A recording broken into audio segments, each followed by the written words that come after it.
ನಮಸ್ತೆ ರೈತ ಬಾಂಧವರೇ. ನಾನು ಇಲ್ಲಿ ನಮ್ಮ ಸ್ಟಿಮ್ರಿಚ್ ಬಯೋ 99 ಸೇತ್ ಬಳಸಿದಂಥ ತೊಗರಿ ಪ್ಲಾಟಿಗೆ ಬಂದೀನಿ. ಯಾವ ಥರ ತೊಗರಿ ಐತಿ ನೋಡ್ಬರ್ರಿ. ನೋಡ್ರಿ ಯಾವ ಥರ ಬೆಳೆ ಐತಿ. 2 ತಿಂಗಳದು 2 ತಿಂಗಳ ಬೆಳೆ ನೋಡು. ಎಷ್ಟು ಕುಡಿ ಬಂದೈತಿ, ಯಾವ ಥರ ಚಿಗುರು ಹೊಡೆದದ, ಪಂಗ್ಲ್ ಎಷ್ಟು ಜಾಸ್ತಿ ಐತಿ ನೋಡಿ. ಈ ಥರ ಪಂಗ್ಲೆಲ್ಲ ಐತಿ.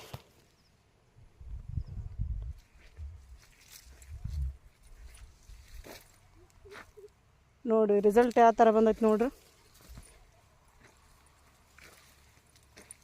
ಈ ಥರ ಬೆಳೆ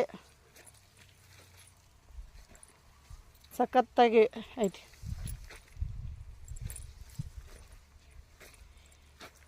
ಎಲ್ಲ ಫ್ಲಾಟನು ಈ ಥರನೇ ಅದ. ಮತ್ತು ನಮ್ಮ ಸ್ಟಿಮ್ರಿಚ್ ಬಯೋ 99 ತಾಕತ್ತು ಸಖತ್ ಅದು ನೋಡ್ರಿ. ಎಷ್ಟು ಮಸ್ತ್ ಬಂದೈತೆ ತೊಗರಿ. ಒಂದಕ್ಕೊಂದು ಈಗ ಸಾಲೆಲ್ಲ ಕೂಡ್ಕೊಳಕತ್ತದ.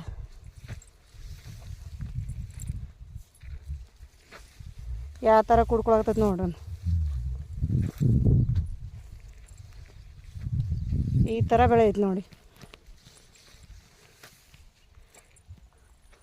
ನೋಡ್ರಿ ರಿಸಲ್ಟ್ ಯಾವ ಥರ ಐತಿ. ರೈತ ಬಾಂಧವರೇ, ಈ ಥರ ತೊಗರಿಗೆ ನೀವು ಬಳಸೋದ್ರಿಂದ ನಮ್ಮ ಕಂಪ್ನಿಯ ನಟ್ಸರ್ ಕಂಪ್ನಿಯ ಸ್ಟಿಮ್ರಿಚ್ ಬಯೋ 99 ಬಳಸೋದ್ರಿಂದ ಈ ಥರ ಎಲ್ಲ ಬರುತ್ತೆ.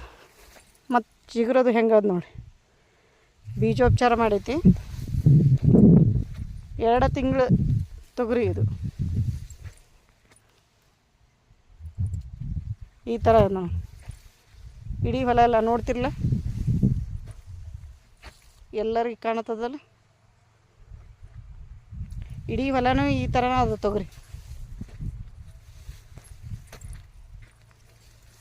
ಎಲ್ಲರಿಗೆ ಕೇಳ್ಕೊಳ್ಳೋದು ಏನಂದರೆ, ಈ ಥರ ಎಲ್ಲ ಬೆಳೆ ಎಲ್ಲ ರೈತರು ಖರ್ಚು ಕಮ್ಮಿ, ಇಳುವರಿ ಜಾಸ್ತಿ ಮಾಡ್ಕೊಳ್ಳಿ ಅಂತ ಕೇಳ್ಕೊತೇನೆ.